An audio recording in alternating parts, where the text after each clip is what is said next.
Good morning. I am Prithvi, a graduate student from University of Florida, and today I am going to talk about a project which I did as part of a image processing course under Dr. Oliver. So the topic of my presentation is handwritten digital recognition using multi-layer perceptron and convolution neural networks. So the outline.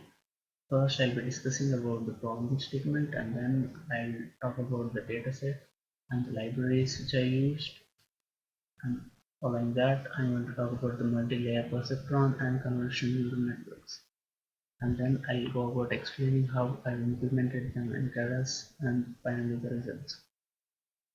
First, the problem statement. Handwritten digital recognition can be very time consuming and error prone if done manually, and this can be avoided by using machines. And machine learning and deep learning come to our rescue in this case. So the basic idea of machine learning is we have a training set and we learn from the training set and then create an efficient model by testing out on our test set. Then first comes the data set. So we have taken the MNIST data set which was constructed by Jan LeCun, Corina Quartes and Christopher Burgess, and these images were taken from National Institute of Standards and Technology, and this is where the name comes from. The training dataset consists of 785 columns. The first column represents the class label. The column from 1 to 785 consists of the pixel values, which represent the grayscale value in 0 to 55. And the training set consists of 60,000 samples, and the test set consists of 10,000 samples. So here is an image which shows the samples from the data set. So these samples were taken from the handwritten samples of 250 people, half of them were students. So the libraries I've used are Keras and Piano. Keras is a neural network framework which is written in Python, and it consists of various blocks which are like Lego blocks which you can add and remove as you please. So blocks could be optimizers, activation functions, cost functions, neural layers, and regularization schemes. And Keras can be used on both Theano as well as TensorFlow. Now, I've used Theano as my backend, and here are the salient features of Theano. Theano makes use of GPU, which increases the computational speed by 140 times, and it can support C code, which helps in evaluating the expressions really fast, and it integrates really well with NumPy, and we can make use of the ND array present in NumPy. So next comes the multi-layer perceptron.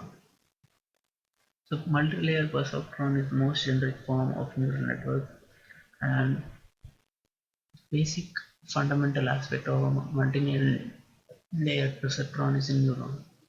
So a neuron takes in inputs x1, x2, x3 along with the weights with each of the input and evaluates a function on those weights and inputs and generates an output. So generally it's a sigmoid neuron and the function which is evaluated is of this form. So multi-layer perceptron MLP as it's generally known. The first layer is the input layer and the layers in between are called the hidden layers, and the last layer would be the output layer. These are the hidden layers, this is the input layer, and this is the output layer. So the parameters to tune in a multi-layer perceptron are choice of non-linear function. The most popular choices are the sigmoid function and the tanh function, and you can experiment with either of those and decide on what you want to take. And then there is the initialization of weights. Generally, when we experiment, we choose the weights close to 0, or you can actually load from a pre-trained model. Then the number of hidden layer neurons. The more complex the data set is, the more number of hidden layers we generally need. And the learning rate.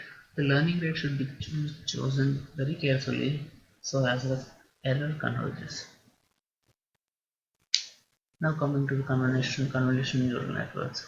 The convolution neural networks is generally made up of four important parts: local receptive fields, shared weights, pooling layers, and dropout layers.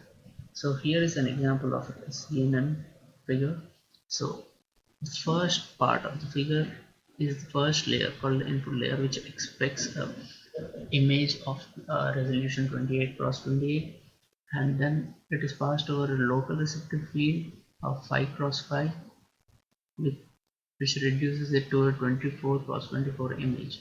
And here there are three channels because it's considered as a colored image with RGB channels. So then each hidden layer has common weights and common biases. So this reduces the total number of variables to evaluate, and it makes the evaluation really fast. And then there is a pooling layer which further reduces the number of pixels to be evaluated. So you can see that here we have used a pooling layer of a square of 2 cross 2, which reduces the size of the pixel map from 24 to 24 to 12 cross 12.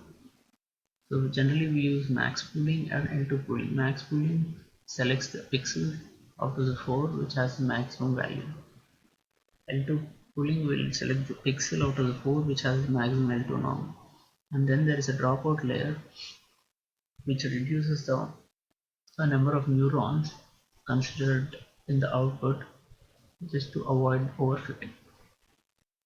So now I'm going to talk about implementation. So I've used Keras and Python for my implementation, and so this is a function definition for a multi-layer perceptron. So first I've defined a model, sequential model, and then to that model I've added a dense layer with the number of pixels as the number of inputs, which is dimensions are 784 if you consider 28 cross 28 images.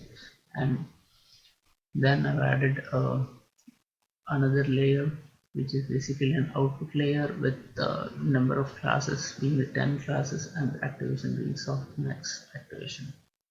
And for the first layer the activation is ReLU.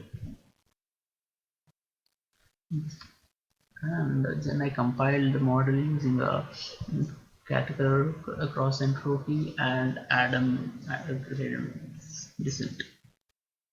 Similarly, for a simple CNN, I again taken a sequential model and added a convolution 2D layer in first field and a local receptor field of 5 cross 5, and it expects an input shape of 28 cross 28 image with an activation rail of ReLU. Then I've added a max pooling layer which again reduces the number of pixels, and then added a dropout layer which dropout layer of 0.2, which means 20% of the neurons are discarded. Then I flattened it out so that I can connect it to a fully connected layer, and then finally comes my output layer. So again I compile my model. This is a complex CNN with three layers in between, three hidden layers in between. So the first layer is the convolutional 2D layer which I've added here, followed by a pooling layer, and there is another convolution neural network with a feature map of 3 plus 3 and activation of ReLU, and followed by a pooling layer and dropout layer, and then another one more dense layer, and there is one more dense layer, and finally comes my output. So these are the three implementations of my CNN and multi-layer perceptron. And now we're going to talk about the results. So the results, I've evaluated all those models on a given test set of 10,000 images, and I got an error of 1.82 for MLP, an error of 1.62 for simple CNN, and error of state-of-the-art error of 0.84 for complex CNN.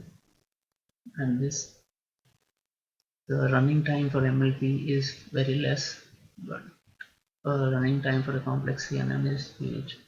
So if you have a computational power, use a complex CNN. If you don't have it, it's better to go with MLP. I really thank you for your time.